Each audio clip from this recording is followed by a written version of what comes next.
Crece en Venezuela el número de procesos cerrados a estudiantes que fueron detenidos en un principio por participar en las protestas que sacudieron el país entre febrero y junio de este año. En 6 días, tribunales venezolanos cerraron los procesos de 300 manifestantes y, según abogados, se espera que 4 juzgados de control de la capital ejecuten las peticiones fiscales para sobresalir o sobreconocer las causas de al menos 10 jóvenes más. Según cifras del Foro Penal venezolano, 75 personas continúan privadas de la libertad por manifestar. Vamos a hablar de este tema y saludamos al abogado Nizar El Faqih. Él pertenece al Centro de Derechos Humanos de la Universidad Católica Andrés Bello. Nos acompaña desde Caracas, Venezuela. Y le damos las buenas tardes, abogado, con la primera pregunta. ¿Se le están acabando los recursos al gobierno de Nicolás Maduro para mantener a los jóvenes tras las rejas por el simple hecho de protestar?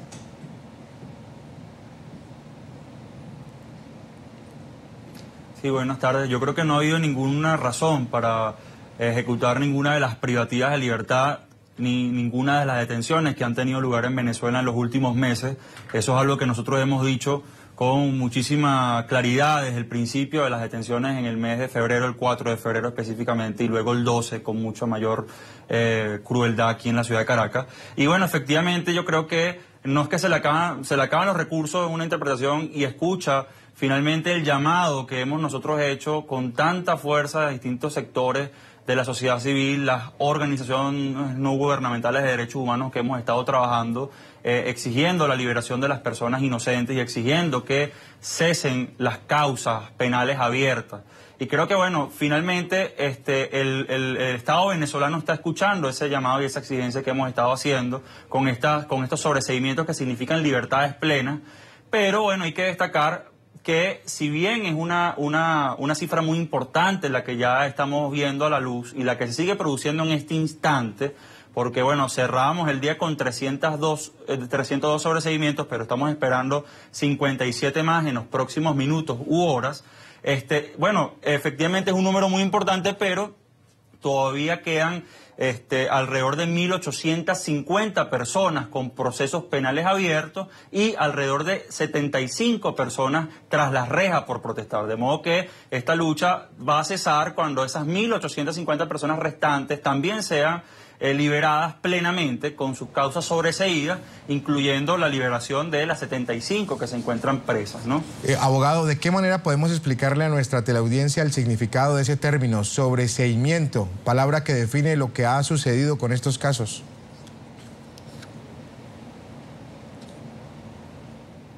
El sobreseimiento es, entre otras cosas, se da, entre otras cosas, cuando no existe ni una sola prueba que pueda incriminar a la persona que ha sido imputada. En palabras llanas, en palabras, digamos, más comunes, más coloquiales, yo diría que con estos sobreseimientos lo que está ocurriendo simple y llanamente es que la Fiscalía venezolana reconoce que fue un error detener a 302 personas que fueron las personas que hasta este momento han sido liberadas plenamente. ¿Por qué? Porque si tú detienes a unas personas a través de las fuerzas policiales y esas personas son presentadas en un tribunal penal y los fiscales del Ministerio Público les imputan unos delitos, es porque se supone pues que en esos expedientes bajo los cuales presentaron a esas personas existían algunos elementos para determinar que esas personas estaban presumiblemente incursas en algún delito penal.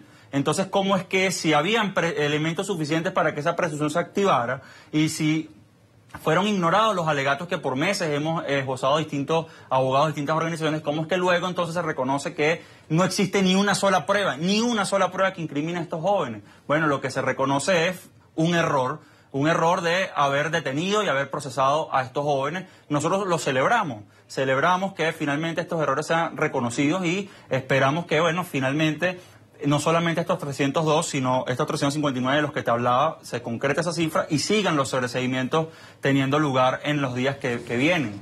Claro. Abogado, este sobreseimiento de las causas a tantos manifestantes ha tomado por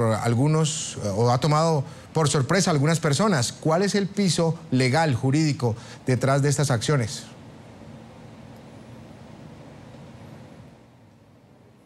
Bueno, yo creo que el piso jurídico está en la Constitución venezolana y en el Código Orgánico Procesal Penal. Efectivamente, la Constitución venezolana te habla de la presunción de inocencia, del debido proceso, de la libertad individual como un derecho fundamental, del derecho a manifestar como un derecho y no como un acto delictivo, y el Código Orgánico Procesal Penal venezolano, así como otros códigos orgánicos procesales de otros países, pues nos habla del hecho de que si no se encuentran pruebas para incriminar a una persona procesada, pues lo que corresponde indudablemente es su liberación plena, y eso es lo que está ocurriendo. O sea, el piso jurídico siempre ha estado para darle libertad plena a estos jóvenes. Lo que nunca hubo fue piso jurídico para detenerlos, lo que nunca hubo fue piso jurídico para imputarlos, lo que nunca hubo fue piso jurídico para ponerle esposas a más de 3.000 personas, lo que nunca hubo fue piso jurídico para además presentarlas en un tribunal, imputarle delitos gravísimos que merecerían penas de prisión, como es el delito de asociación para delinquir prevista nada menos que en la ley contra el financiamiento de la delincuencia organizada y el terrorismo, que establece una pena de 6 a 10 años de cárcel. Es decir, eso nunca tuvo razón de ser. Para eso nunca hubo piso jurídico en Venezuela. Y lo que está ocurriendo ahorita con estos sobreseimientos no es más que el reconocimiento, ¿verdad?, de una verdad clara y absoluta, y es que nunca estas personas debieron ser ni detenidas, ni imputadas, ni procesadas. Nosotros, evidentemente, lo celebramos. Claro. Celebramos sin dejar de decir que lo que ha ocurrido ha sido muy lamentable, ilegal, pero indudablemente pues esperamos que esto siga ocurriendo, y reconocemos pues la labor del Ministerio Público en finalmente reconocer lo que nosotros hemos estado exigiendo en los últimos meses. Claro, y con esto quedaría de manera contundente demostrado entonces que las detenciones fueron injustificadas desde el primer momento.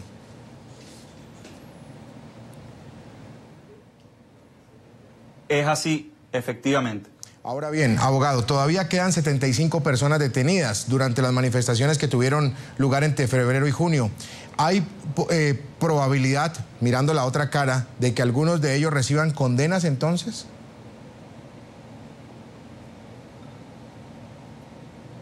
Sí, sí la hay. Fíjate que tenemos casos en los que en lugar de sobreseerse o archivarse el expediente, lo que ha ocurrido es una acusación.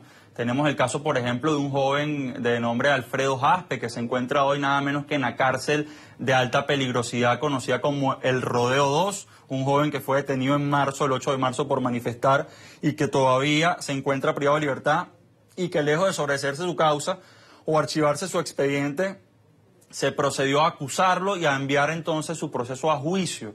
Igual situación están viviendo otros jóvenes. Recordemos los jóvenes, por ejemplo, que fueron detenidos en los campamentos del PNUD, frente al PNUD de las Naciones Unidas, 120 jóvenes, de los cuales 112 fueron sobreseídos, pero hay 8 que no han sido sobreseídos y que continúan siendo procesados.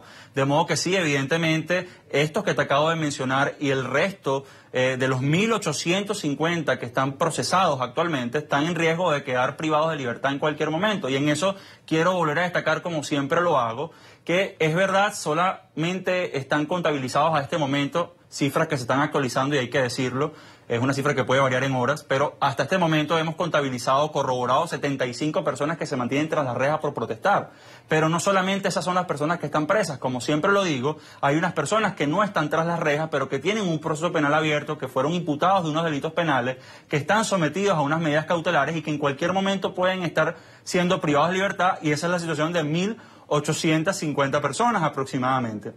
Y efectivamente, a estas 1.850 personas, entre las cuales se incluyen las 75 privadas de libertad, debe sobreseerse las causas de estas personas, para que finalmente podamos hablar de que está ocurriendo lo que debe ocurrir, lo que debió haber ocurrido desde el primer momento, que es la libertad plena de todos aquellos que en Venezuela ejercieron no un delito, sino un derecho. Sí. Y además un derecho fundamental, y además un derecho consagrado en nuestra Constitución y en nuestro Tratado de Derecho Internacional suscritos por la República, como es el derecho a la manifestación pacífica. Abogado, ya que usted está dando algunos nombres, y para finalizar le quiero preguntar el caso de Marco Coelho, que lo vimos hace unas semanas, un estudiante de 18 años detenido el 12 de febrero y que fue dejado en libertad.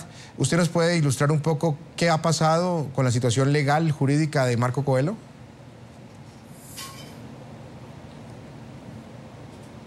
Sí, fíjate, bueno, la situación jurídica de Marco Coelho con mucho detalle te la puede dar el abogado que está llevando la causa de cerca, pero sí te puedo decir, por el seguimiento y el monitoreo que damos constantemente a todos los casos, que el joven no ha sido liberado plenamente. Es un joven que sí, se le sustituyó la medida privativa de libertad, y gracias a esa sustitutiva salió de la cárcel, pero se encuentra todavía en este momento sometido a un proceso judicial, de modo que su libertad no está asegurada, de modo que en cualquier momento, finalizado el juicio, puede venir una condena en su contra. A favor de él también sumamos nuestras voces para que sea plenamente liberado. Muy bien, le agradecemos a Nizar El Faki, abogado del Centro de Derechos Humanos de la Universidad Católica Andrés Bello, por habernos acompañado esta tarde desde Caracas, Venezuela. Muy amable. Muchas gracias. Muchísimas gracias.